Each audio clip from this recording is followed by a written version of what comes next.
এক যুদ্ধের সময় একজন শত্রু মুসলিমদের উপর আক্রমণ করছিল।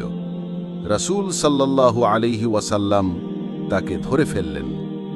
সাহাবীরা তাকে হত্যা করতে চাইলেন, কিন্তু রাসূল সাল্লাল্লাহু আলাইহি ওয়াসাল্লাম বললেন, না, আমি তাকে ছেড়ে দিচ্ছি।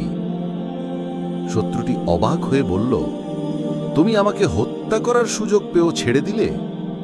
রাসূল সাল্লাল্লাহু আলাইহি ওয়াসাল্লাম শান্ত কণ্ঠে বললেন, আমার ধর্ম দয়া ও ক্ষমার শিক্ষা দেয়।